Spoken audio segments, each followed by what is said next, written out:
दोस्तों, अल्लाह पाक ने मर्द में औरत की तरफ और औरत में मर्द की तरफ दिलचस्पी और ख्वाहिश पैदा की है और दोनों में एक दूसरे की चाहत और जरूरत रखी है।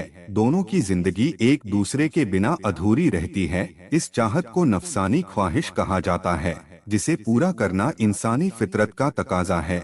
यह ख्वाहिश पूरी ना हो तो इंसान की जिंदगी अधूरी सी लगती है।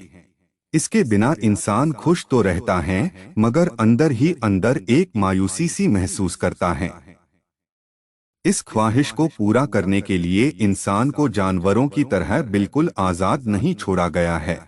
इंसान चूंकि अल्लाह की मखलूक में सबसे अशरफ, इज्जतदार और काबिले एहतराम मखलूक है, इसलिए अल्लाह पाक ने इंसान को उसकी यह जरूरतों को पूरा करने के लिए एक बाइज्जत रास्ता बताया है, जो तकरीबन सभी धर्मों में आज आम है। उसे इंसान की जरूरत समझते हुए एहतराम की नजरों से देखा जा सकता है। इस्लाम में इस मिलाप के लिए जो रहनुमाई की है, उसे निकाह कहा जाता है। निकाह का मकसद यह है कि शरीयत के दायरे में रहकर इस बंधन में बंध जाने के बाद मियाँ बीवी अपनी ख्वाहिश पूरी करें जो वह एक दूसरे से चाहते हैं। निकाह से पहले जो एक दूसरे के लिए हराम थे, निकाह से अब हलाल हो गए। उन्हें एक दूसरे के साथ रहने का दीनी व कौमी हक हासिल हो गया। उन दोनों पर एक दूसरे की खिदमत वगैरह जरूरतें पूरी करने की जिम्मेदारी आ गई। यह सारे अख्तियारत निकाह के दो लफ्जों में शामिल होते हैं।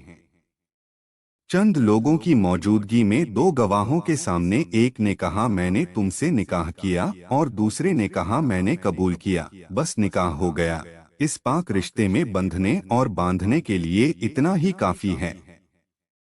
अल्लाह के रसूल हजरत मोहम्मद मुस्तफ़ा सल्लल्लाहु अलैहि वसल्लम ने इसी सादगी के साथ मस्जिद ए नबी में ना जाने कितने सहाबा को निकाह के मुबारक रिश्ते में जोड़ा। इसलिए कहा जाता है कि निकाह मस्जिद में होना चाहिए। बात सिर्फ इतनी थी, लेकिन अफसोस आज दुनिया ने इसे कहां से कहां पहुंचा दिया है।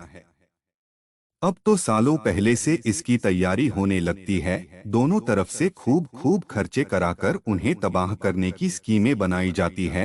अब तो हाल यह है कि घर में लड़की पैदा हुई और पता है कि उसका निकाह 18 से 20 साल बाद होगा, लेकिन पैदा होते ही घर वाले उसे एक बोझ समझने लग जाते हैं। उसके लिए फिक्रमंद हो जाते हैं। बैंकों में उसके नाम से बचत खाता खोल लिए जाते हैं। उस बच्ची का बीमा भी करा देते हैं।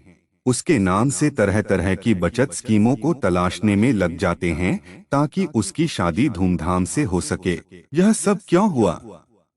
हकीकत तो यह है कि इंसान ने अपनी कब्र खुद ही खोद ली है। अल्लाह की बख्शी नेमतों लज्जतों को खुद ही अपने लिए मुसीबत व अजाब बना डाला है। सुख के बदले दुख, राहत, चैन सुकून के बदले बेचैनी व परेशानी मोल ले ली है।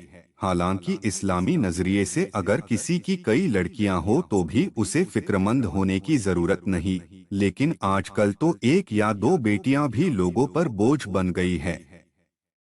इस्लामी शरीयत में निकाह के मामले में लड़की लड़के वालों पर कोई बोझ नहीं है।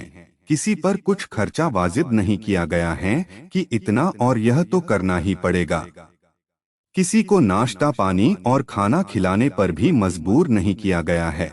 हाँ, वलीमे की दावत को सुन्नत करार दिया गया है, लेकिन अफसोस आज हमारी कौम ने इस्लामी कदरों व रिवाजों को एक तरफ रख दिया है और मांगने और खाने पर उतर आए हैं।